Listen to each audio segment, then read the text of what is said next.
Sangat jarang sekali sebuah brand lokal di Indonesia ketika pendirinya telah tiada mampu bertahan. Kebanyakan dari brand-brand itu luntur satu persatu karena pendirinya tidak menanamkan nilai-nilai yang kuat bagi generasi penerusnya. Kali ini kita akan melihat satu brand yang sangat legendaris di mana pendirinya telah tutup usia. Ini adalah brand legendaris yang sangat dikenal, tapi kemudian juga mengalami banyak tantangan, namun bisa bertahan dan menjadi sangat kuat sekarang.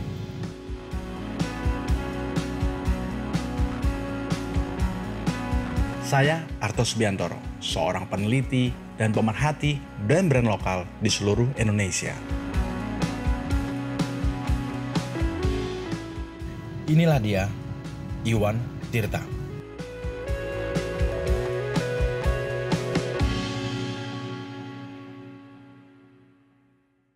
Yang didukung sepenuhnya oleh Bank BTN, Tokopedia, dan Eiger.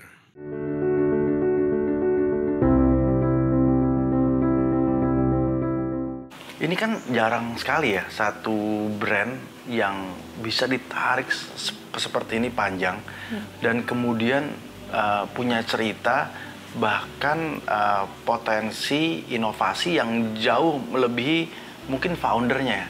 Gimana bisa itu terjadi ya, Pak?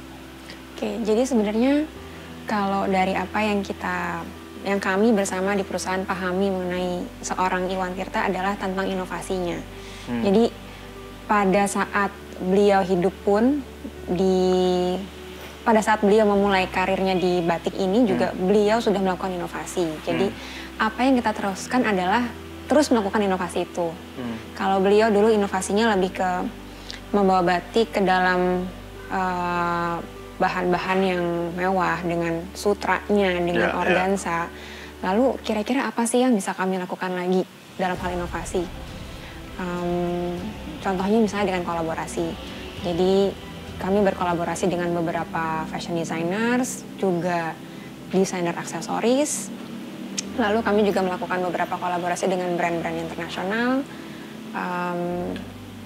Juga misalnya dengan menambahkan produk kategori yang baru, misalnya dengan rangkaian furniture ini yang ada di sini gitu.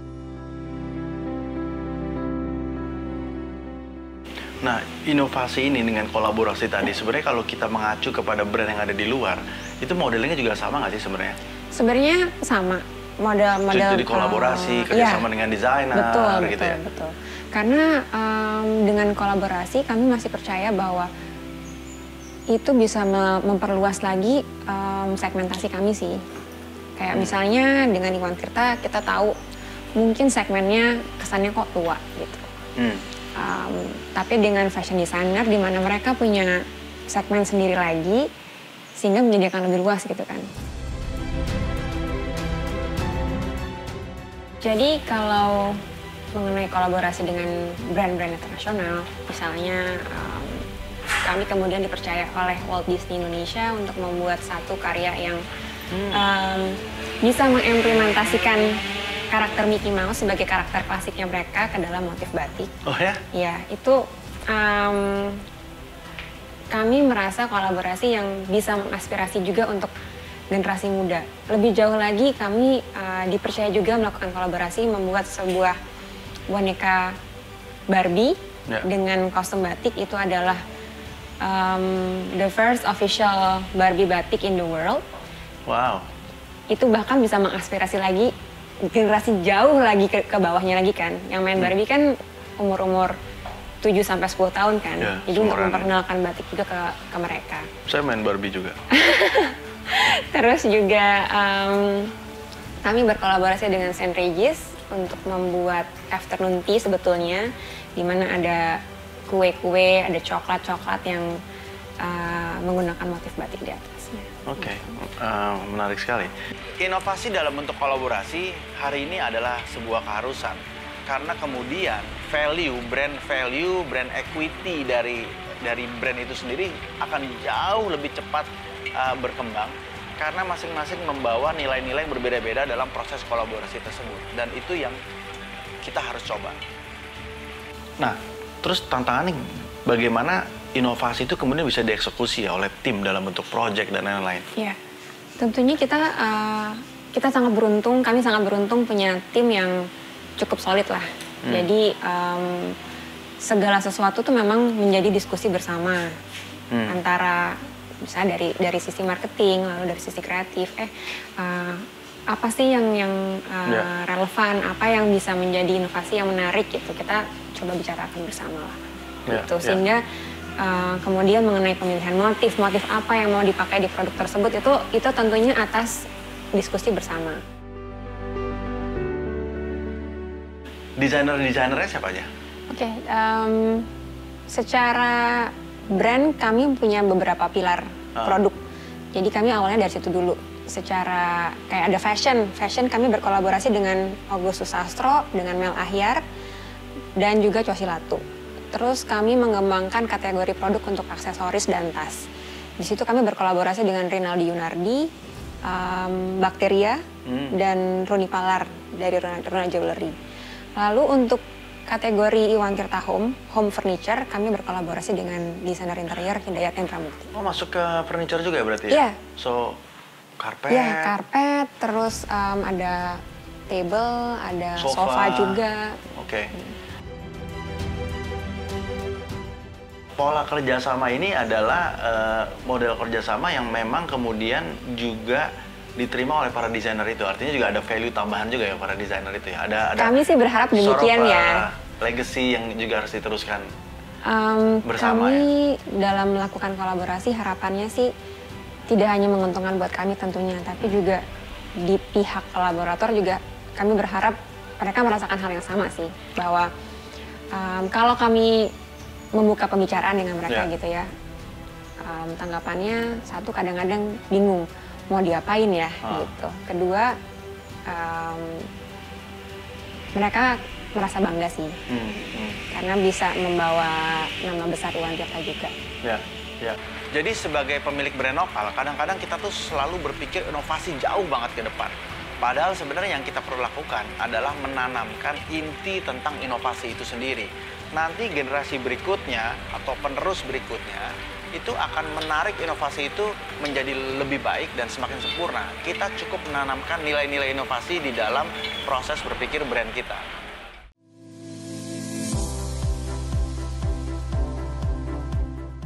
Yang menarik dengan Iwan Tirta adalah brand ini sebenarnya brand yang cukup lama ya, dalam tanda petik sebenarnya brand yang kemudian diinisiasikan 20-30 tahun yang lalu, 40 tahun yang lalu mungkin ya. Dan ini kan tantangan besar bagaimana kemudian brand itu bisa sustain ditarik sampai hari ini.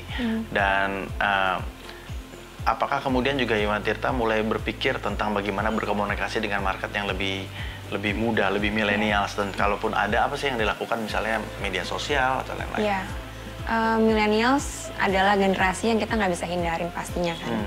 Memang saat ini core segmen market kami masih di umur 35 ke atas lah gitu. Tapi apa yang kami lakukan dengan millennials ini adalah mengaspirasi mereka melalui media sosial. Contohnya misalnya di Instagram kami cukup aktif. Jadi selain konten-konten mengenai produk-produk apa yang baru, kami memberikan juga knowledge tentang misalnya siapa itu Iwan Tirta, apa saja sih yang pernah beliau lakukan, dari mana beliau belajar, juga motif-motif batik yang syarat arti. Itu yang kami sampaikan melalui media sosial. Tujuannya apa? Untuk mengaspirasi mereka semua bahwa batik itu adalah karya seni Indonesia yang kami harapannya memang terus membanggakan gitu, dan mereka punya semangat juga untuk ikut melestarikan batik tulis ke depannya. Nih, merinding banget ya begitu dengar begitu tuh. Tuh, beneran tuh. Kedinginan kali. Oh ya. Ini tantangannya bagi brand-brand yang sudah berjalan lama seperti Iwan Tirta, memahami pasar dan kemudian menjadi dalam tanda petik lebih mudah, itu adalah langkah yang menurut saya cukup brilian. tentu ada tantangannya. Maka pendekatannya, proses komunikasinya memang harus disesuaikan dengan market yang lebih mudah. Dalam hal ini milenial. Media sosial, edukasi yang terus-menerus, ini adalah bagian dari roh membangun brand secara konsisten sehingga tetap lekang dan relevan dengan kondisi zaman sekarang. Mana Bu tadi terusannya? Ini ya?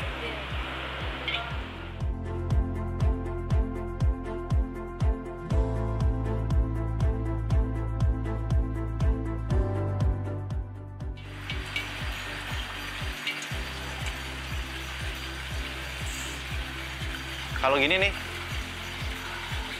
keong namanya.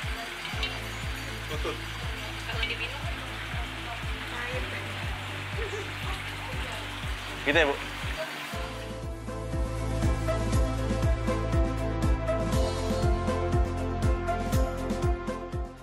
Brand yang baik adalah brand yang bisa terus bertransformasi, berinovasi, bahkan setelah yang punya tidak ada.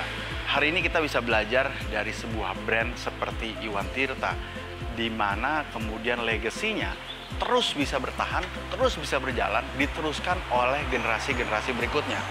PR utamanya kemudian adalah bagaimana kita menciptakan legasi tersebut dalam sebuah pemikiran-pemikiran semasa kita hidup, sehingga pada saat kita sudah tidak ada, legasi itu dengan jelas bisa diteruskan oleh para penerusnya. Sampai episode berikut. Merek Indonesia harus bisa.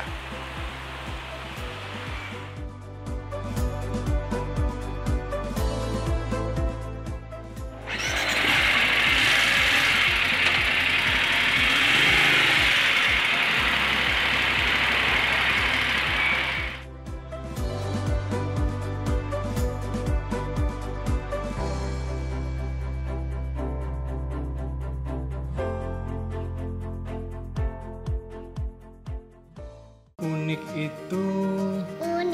Unik itu apa ya? Semua mempunyai keunikan yang menarik sebagai komunitas ataupun individu. Gokil sih menurut gua. Kalau desain gua bisa aplikasiin ke kartu ATM. Pilih foto terbaik, jadikan desain unik kartumu. Kartu Suka-Suka dari Bank BTN, ekspresikan gambar sesukamu. Jelas beda. Gue banget. Kartu Suka-Suka dari debit BTN Visa, hanya satu di dunia, hanya milikmu.